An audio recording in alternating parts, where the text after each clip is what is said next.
It might be the biggest anticlimax since Space Jam 2, in the wake of Australia's Border Gavaskar Trophy triumph, grafted from one of the great modern Test series and a two-match annihilation of Sri Lanka in Gaul. The looming Champions Trophy in Pakistan and the UAE feels a bit like the cheap hors d'oeuvre that came after a 3-star Michelin meal. Australia will have a limited preparation for the One-Day Champions Trophy, just 2 50-over matches in Colombo before they leave Sri Lanka. Listed at number 2 in the world behind India, who will likely be without Jasprit Bumrah, the Aussies have a tough group, being tossed in with England, South Africa and Afghanistan. Pat Cummins, Josh Hazlewood and Mitch Marsh are unavailable. Marcus Stoinis has retired, paving the way for Cooper Connolly. Southpaw Connolly's ability to float in the batting and take wickets will certainly aid his cause. The player of the tournament in the recent Big Bash as the top run getter for Perth Scorchers, Connolly is fresh from his Test debut in the second Test in Sri Lanka. But what about the World Test Championship final in June against South Africa at Lords? Or the 3 Test series in the West Indies that follows? Australia coach Andrew McDonald has flagged a selection squeeze. I am joined by Chief Cricket Writer with the West Australian, Jackson Barrett, to pick apart what's ahead. G'day, Jacko. Hello, Quarters. How are you? I'm very well, thank you. Before we start with the Champions Trophy, which I've got to say I'm trying to raise my excitement levels after what's been, let's just have a refresh on what happened in Sri Lanka. Obviously, Steve Smith was player of the series. Matt Kuhnemann, what an excellent pick he proved to be. I've got to say I was dubious with his finger injury, but a great selection. Who are the stars of the 2 tests for you? Yeah, I think the big thing with Sri Lanka is that it can't be undersold how significant a win that was. They made it hard for us in 2011. They made it really hard for us in 2022, and they smoked us in 2016. So that's actually a pretty significant win. I mean, Sri Lanka have tailed away at the back end of the World Test Championship cycle, but at one stage they were in a position to actually pip us for the final. They beat New Zealand. Yep, they took a test off England. Like, they've had a really good cycle. They don't ever get blown off the park at home, and that's what Australia did. So I think it's actually a pretty significant result. Was it? How much about it was us? Because they looked underwhelming. It looked like it was obviously a pop gun attack. They just never really threatened, did they? Yeah, I think the bowling attack was pretty disappointing, and some of the shot selection and decision-making from the batters at time was disappointing. But Australia were really, really good. It was wrote this week that it was a masterstroke in planning, the way that they went to Dubai, which they copped some heat for. Yeah, they did. They clearly worked really hard there. They put the time in on spinning wickets.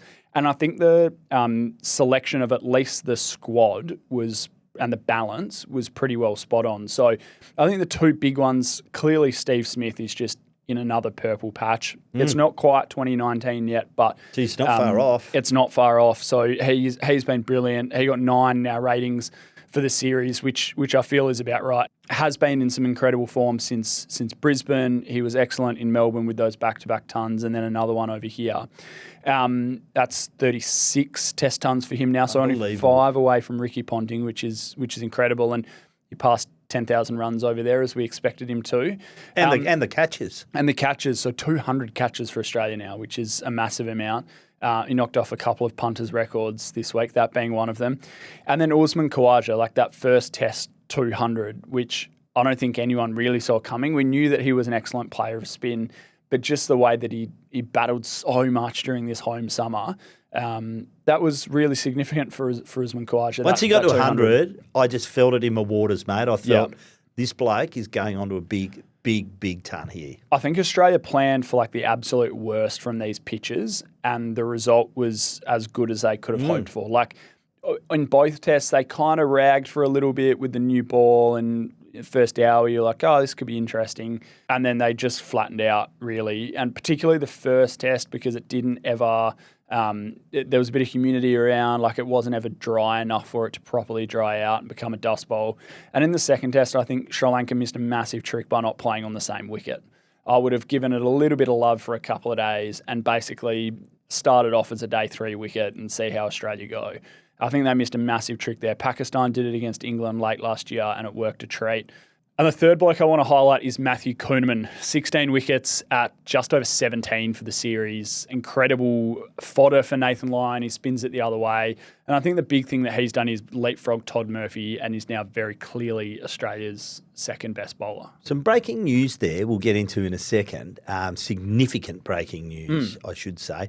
But I just want to firstly say what a great effort it was, given he's broken the finger. He's come off basically. It was a real rush to get back into that team. And he not only did it, but bowled with beautiful flight.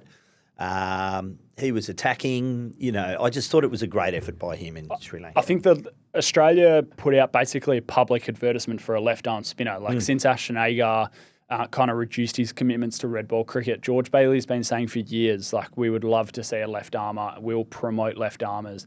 This is a guy who had to move states to Tasmania to get any first-class opportunity, even after he'd played his first few tests in India a couple of years ago.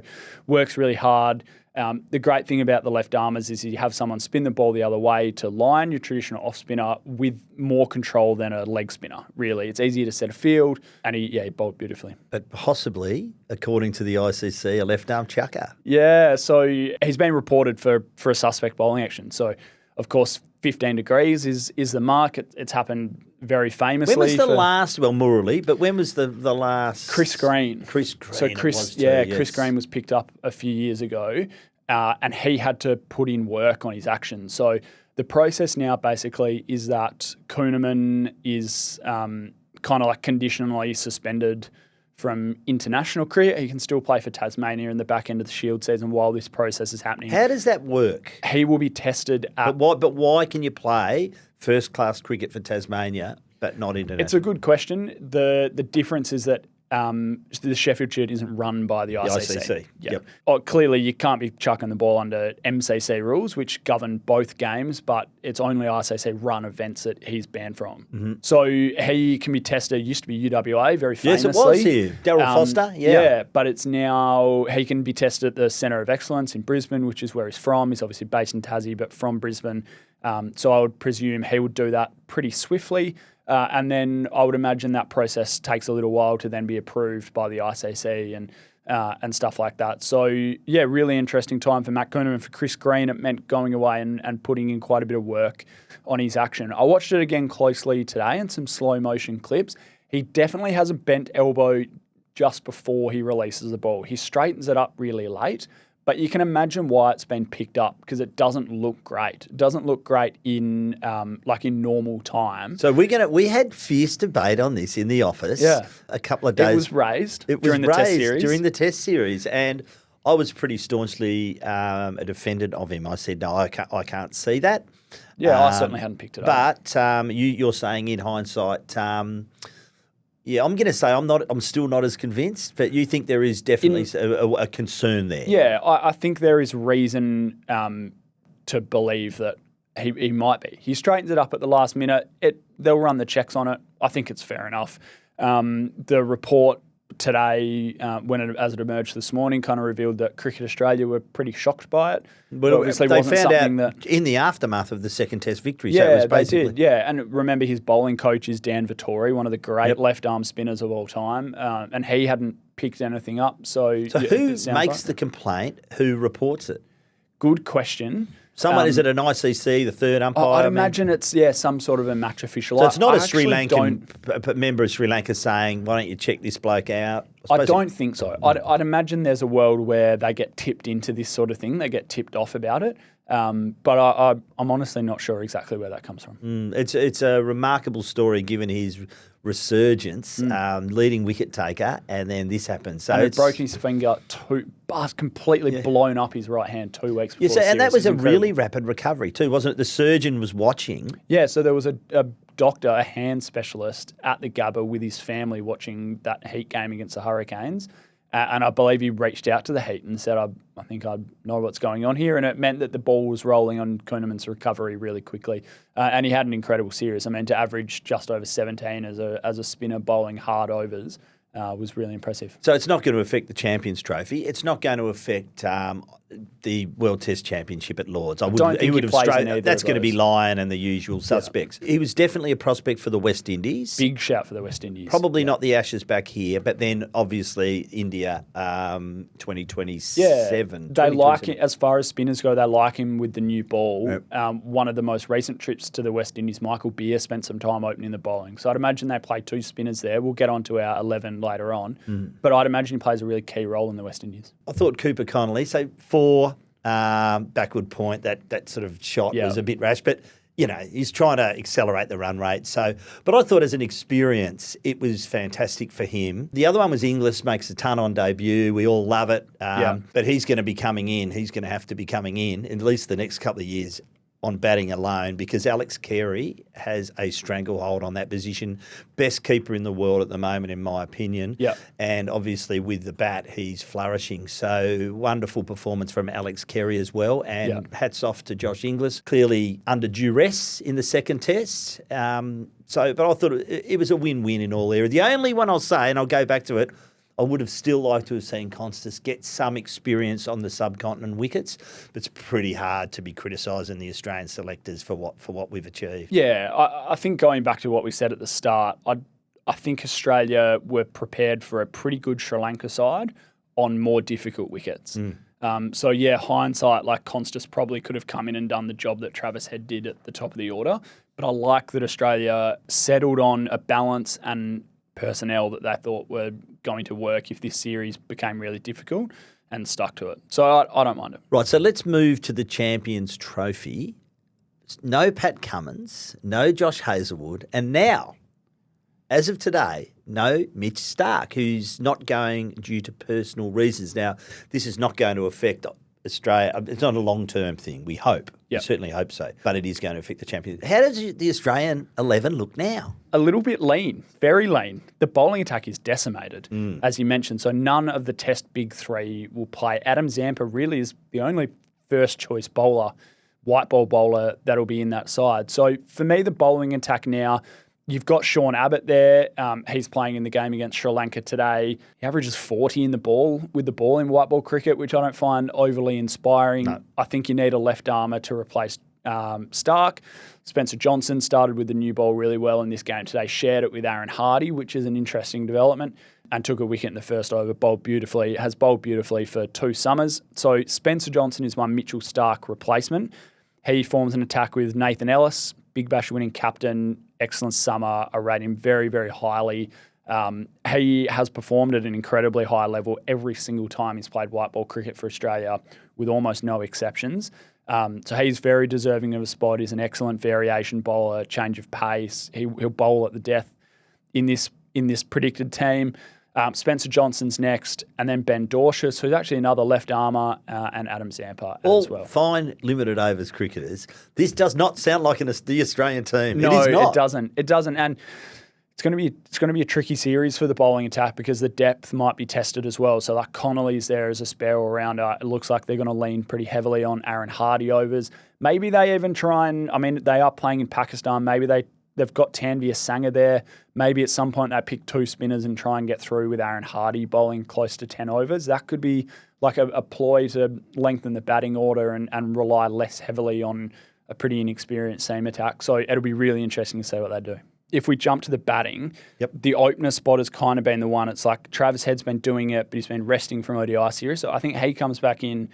I've got Matt Short opening with him, so another guy that can bowl some off spin as well. I've got Steve Smith at 3. I think he's just Australia's best pacer of an innings at the moment. I've got Josh Inglis at 4, and then it becomes tricky here. I've actually got Marnus Labuschagne at 5. So the only other batters in the squad are Labuschagne and Jake Fraser-McGurk.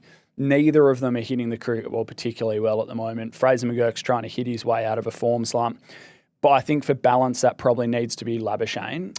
In an ideal world, I would send Labuschagne to come and have a breather and get ready for a county season where he can make his bid to play World Test Championship and beyond.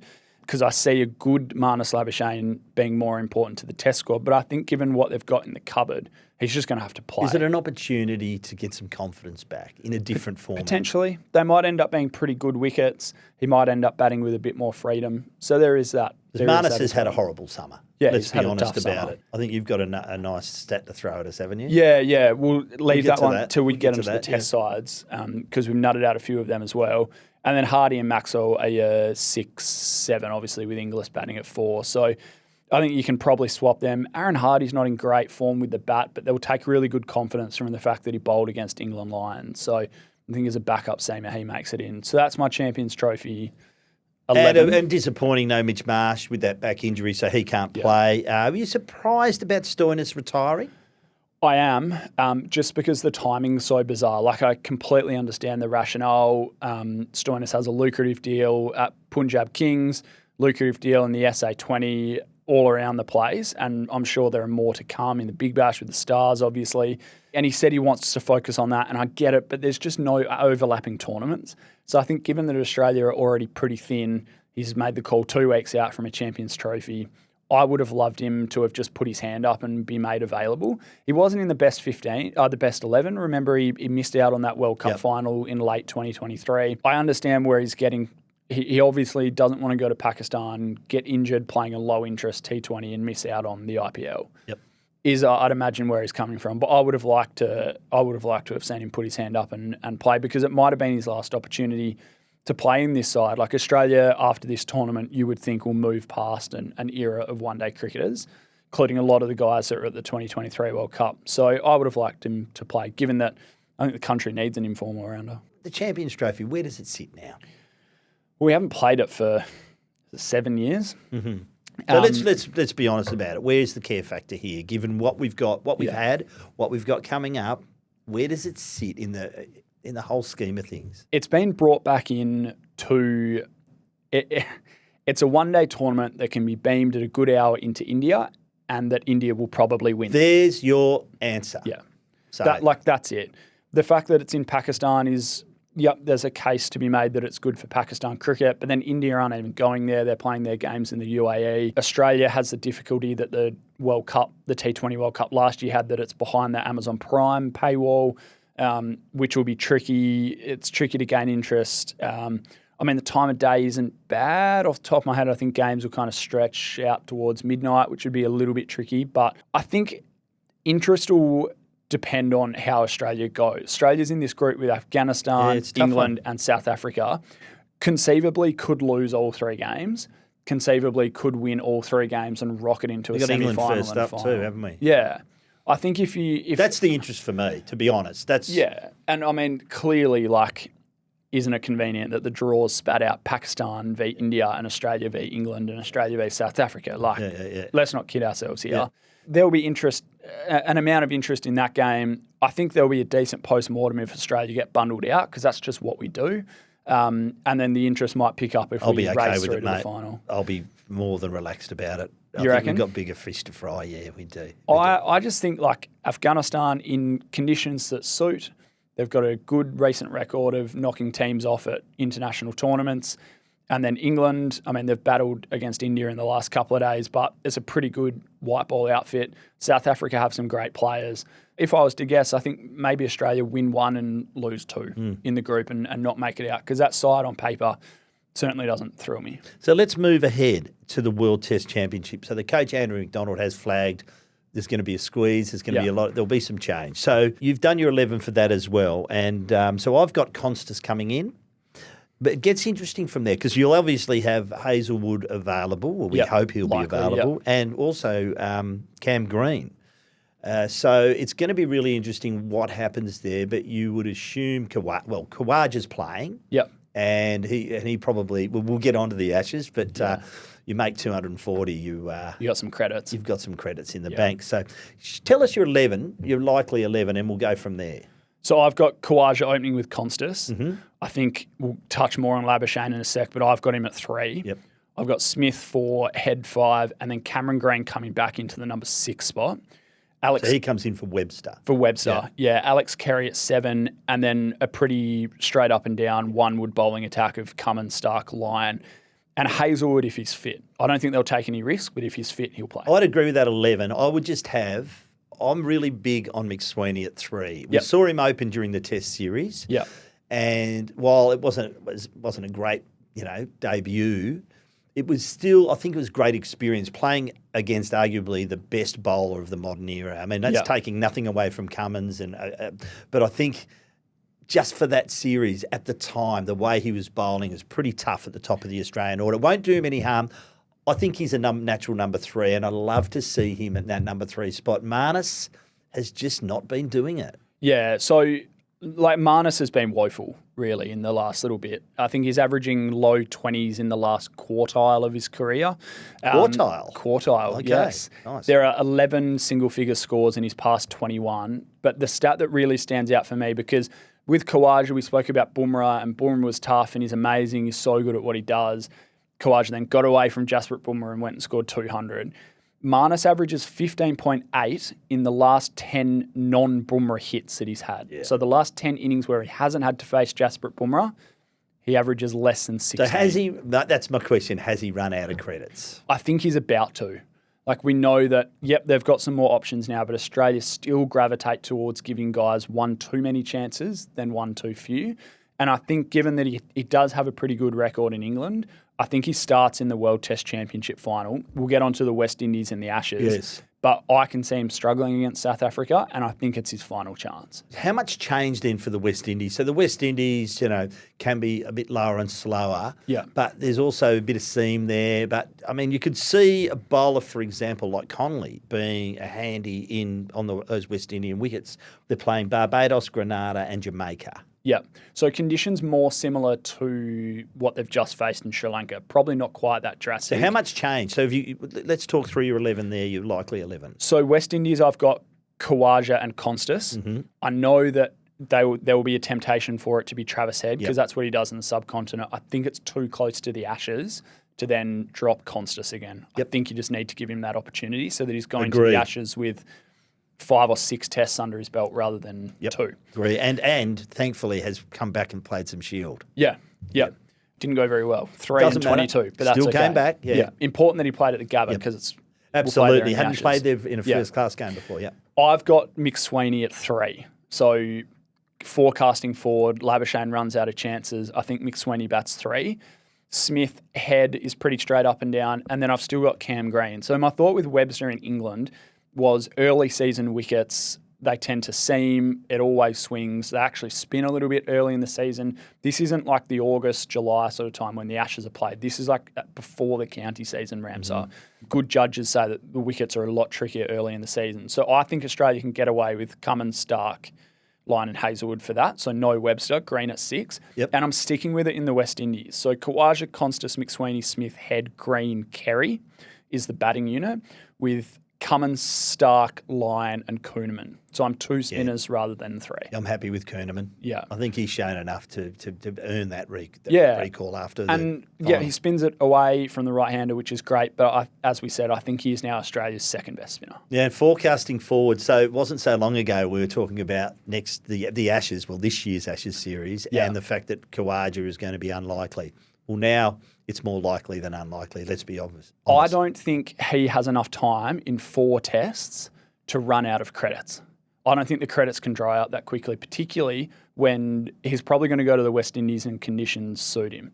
Remember guys like Adam Voges is one who debuted in the West Indies and made a truckload of runs and played off it for the next. Well, he was an outstanding test player, but that set up his test career. I think this could be Khawaja. I think he could play well enough in the West Indies to get him through to the Ashes. Which will get him through which to might India. Get him through to India, well, which is has incredible. To get him He'd through be to 40. India. I and think that would so. be the swan song, probably. You would think it has to be. Yeah. It would be 41 there? 40, yeah. And it's that like final frontier now for Australian cricket, which we spoke about 20 years ago, and it feels like we're about to come back to again. So first Ashes test here in Perth. Yeah, gives you 11. I've got Khawaja and Konstas, McSweeney, Smith and Head, Cam Green, but I think he needs to be bowling again because I think we need an all-rounder.